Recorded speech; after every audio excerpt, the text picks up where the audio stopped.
Why are financial ratios so critical in the realm of business? Imagine you're a doctor and the business is your patient. Just as a doctor uses vital signs to gauge a patient's health, financial ratios are used to assess the financial health of a business. They help us understand the performance and financial situation of a company from various angles.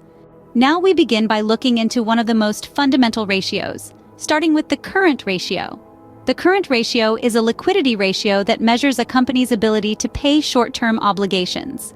To calculate the current ratio, divide the company's current assets by its current liabilities. For instance, if a company has current assets worth $100,000 and current liabilities that amount to $50,000, the current ratio would be 2-to-1. This means the company has twice as many assets as liabilities, which is a good sign of financial health. Another liquidity ratio, which highlights a company's capability to handle its short-term debts, is the acid test, or quick ratio. This particular ratio represents the correlation between quick assets, which include cash, marketable securities, and net receivables, and the entity's current liabilities.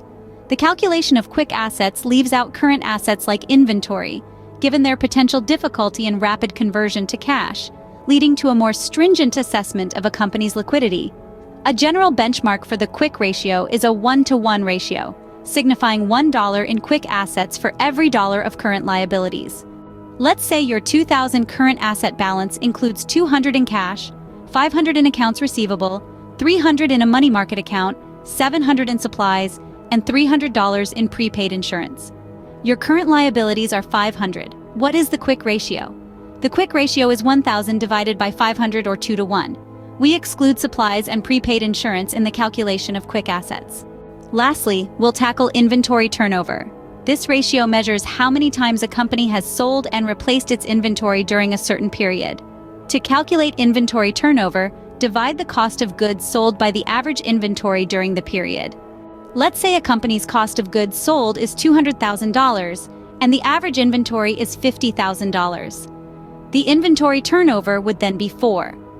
This means the company has sold and replaced its inventory 4 times during the period. A higher number is better. In conclusion, financial ratios serve as an essential diagnostic tool for evaluating a company's fiscal well-being. They offer a comprehensive insight into the company's performance and financial situation from diverse viewpoints. We've delved into liquidity ratios such as the current ratio and the acid test ratio, which gauge a company's capacity to meet short-term financial obligations. However, there are also other key ratios to consider.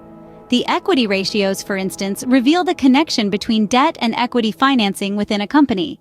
Then there are profitability ratios and market ratios that are instrumental for investors in judging the relative worth of the various stocks in the market. Remember, much like a doctor deciphering vital signs, understanding these financial ratios calls for a firm grasp of the business landscape, the specific industry, and the wider economy. So equip yourself with your financial stethoscope and embark on your analysis.